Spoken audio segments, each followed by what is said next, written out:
नवरात्र संपल्यानंतर स्वतःचे पैसे मिळावेत म्हणून तू मला एक धमकी दिली होतीस.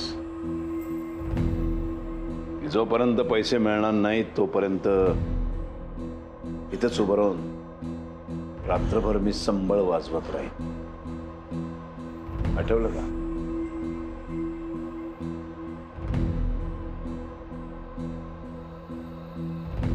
तसंच आता थोडंफार तसंच काहीतरी घडलंय. तुझं घर गेलंय ते जर वाचवायचं असेल तर इथंच उभं राहून तुला रात्रभर संबळ वाजवावा लागेल.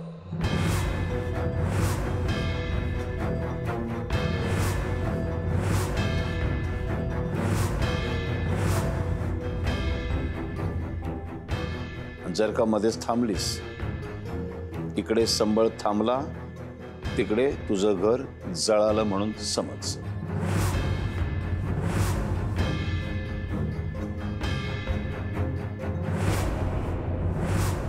मालक मालक मालक असं करू नका. हात जोडतो मालक.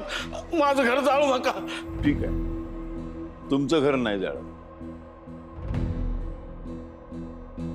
पण जे आता माझं झालंय ते माझं घर जाळतो मी.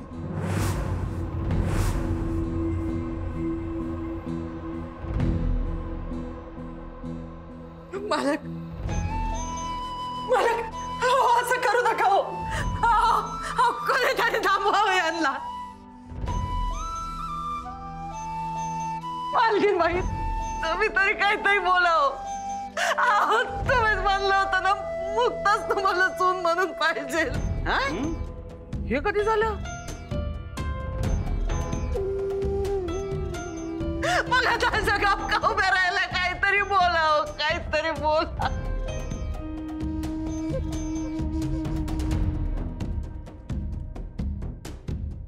रावसाहेब नगरकर, मला ना लाज वाटते की मी तुमच्या पोटी जन्म घेतलाय.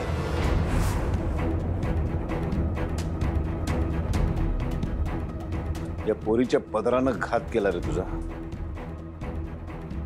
आपल्या दोघांमध्ये दरी निर्माण केली. बापाला नावानं हात मारायला लागला असतो. याची शिक्षा काय असते बघतोस तू. तुम्ही ना एवढे विषारी असाल असं वाटलं नव्हतं मला रावसाहेब.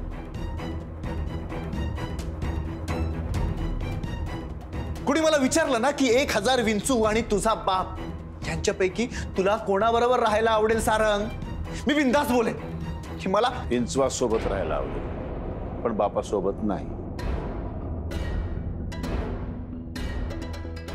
पाहिलंस आत्माराम,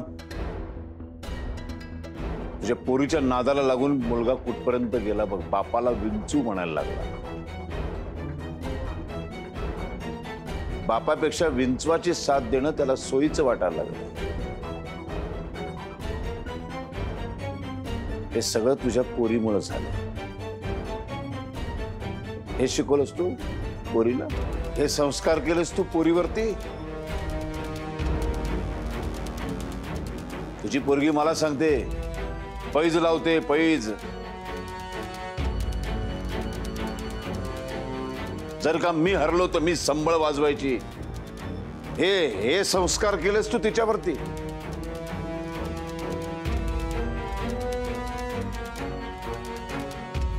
मुक्ते काय ऐकते मी?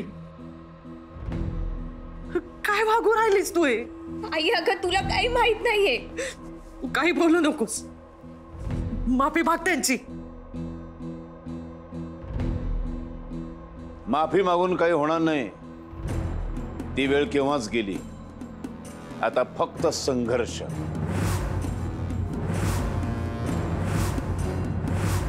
जर तुला तुझं घर वाचवायचं असेल तर रात्रभर संबळ वाजवल्याशिवाय तुझ्याकडे कुठलाही पर्याय नाही. संबळ वाजव रात्रभर, घर वाचव.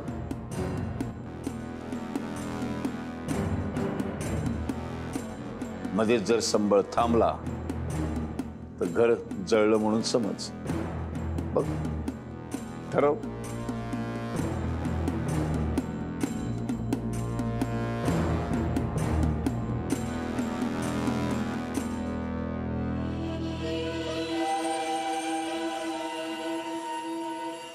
याला म्हणतात फासा. उगाच नाही रावदादांसमोर राजकारणात लोक माघार घेत. मोठे मालक असं करू नका.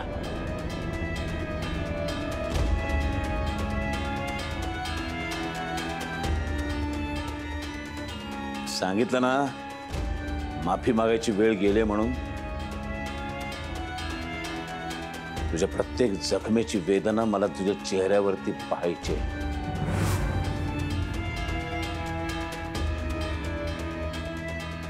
अपमान काय असतो हे बघायचं असेल तर बापाच्या थोबाडाकडे बघ.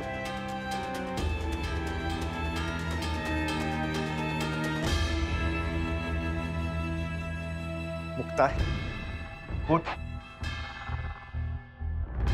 मुक्ता, हे करायची काहीच गरज नाही.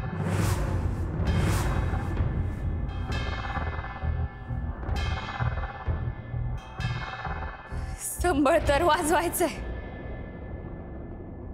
लहानपणापासून तरसायचे वाजवायला.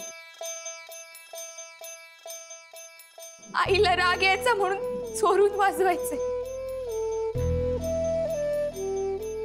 समाज विरोध करायचा हात बांधलेले असायचे तेव्हा कितीतरी दिस त्याकडे फक्त बघत राहायचे. कधी हप्त्यातून एखाद्या वेळेस, कधी महिन्यातून एखादा मिनिटच वाजवायला भेटायचा. लय धडपड व्हायची, पण आज रात्रभर वाजवायला भेटतोय.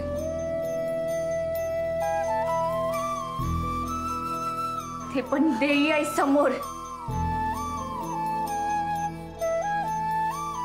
देवी आईला हेच पाहिजे. यांचा डाव नाहीये हा, देवी आईची इच्छा आहे.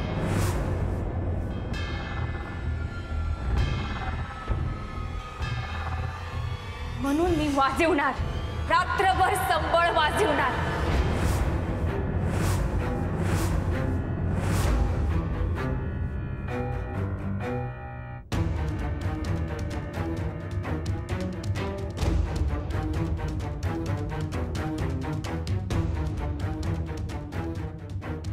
मला माफ करा. मी या घरात राहीन की नाही मला माहित नाही, पण मला माझं घर वाचवावं लागेल. मी माझ्या घरच्यांना रस्त्यावर नाही येऊ देणार. झालं? चला दाजी, आपल्या नोकरांसाठी ज्या खोल्या आहेत तिथं यांना पाठवा. म्हणजे यांची लायकी नसली तरी तिथंच राहायला द्या यांना. आणि हो, जेवायला घाला. जरा गोडाधोडाचं बघा. काय बळी जाण्यापूर्वी खायला घालावं म्हणतात.